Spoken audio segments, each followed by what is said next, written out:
Ngayong araw mga kaporinjing, tamang chill lang muna tayo dyan habang hinihintay natin si Pidge ni Hari. Hayan, ang hari ng kusina. I-interviewin natin at kukuha tayo ng mga kanyang pinagdaanan bago siya narating o bago niya narating ang kanyang success sa mundo ng social media. O diba? Makakakuha tayo ng aral at the same time inspiration sa kanya.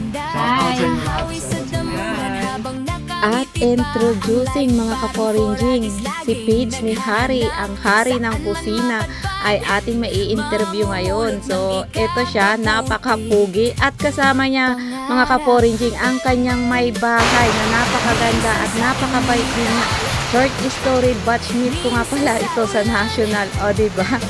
At binabuti ko na nga mga kaporinjing na i-blur ang mukha ng may bahay ng ating icon ngayon, di ba? Star icon na si Pidge ni Hari, dahil hindi natin ito madalas nakita sa kanyang mga content at inisip natin na ito ay private citizens na kailangan nating irespeto. So, pakinggan natin si Pidge ni Hari.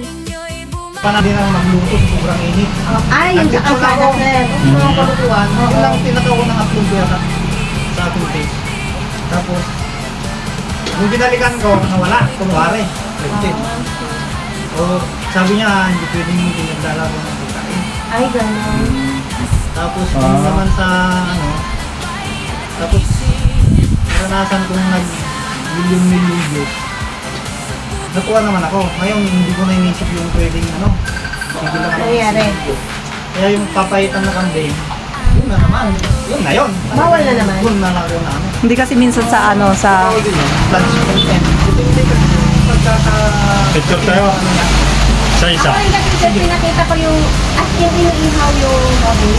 Dalawang Ikaw yun muna. na kaya. May-record din ako doon. Gagawa mo ng vlog isa-isa yun. Pero, Tapos babanggitin yung ang pangalan. nahirapan akong nag-appeal, yung... at yun nga mga kaporinjin, dahil random kami at napunta na nga kung saan ang ating interview mga kaporinjin, dahil lalabas na si Dayan's Vlog at siya mismo ang magsaserve ng ating pagkain.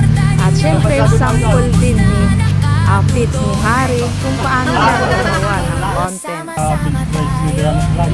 So yun na nga mga kaporinjing, according to him, ang ating idol, ang gusto daw talaga niyang niche dati ay kwela o pagpapatawa, entertaining, comedy, pero hindi daw ito patok at lalong wala din daw siyang makasama the time na nagko-content siya.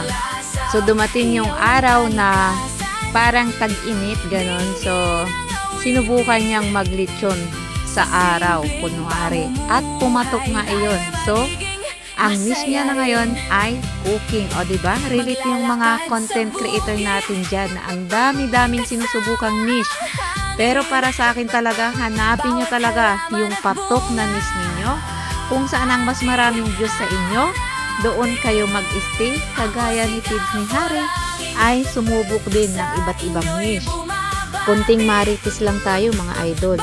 At syempre, napaka-supportive din ng may bahay ng ating idol dahil siya mismo ang videographer ng ating idol. O diba, hindi niyo siya madalas nakita sa kanyang content, pero 101% suportado niya ang kanyang asawa dahil siya mismo ang videographer.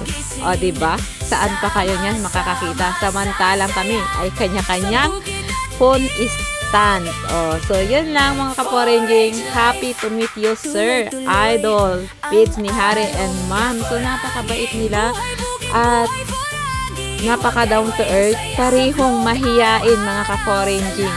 Pareho silang mag-hobby. So yun lang. Bye bye. Thank you for watching.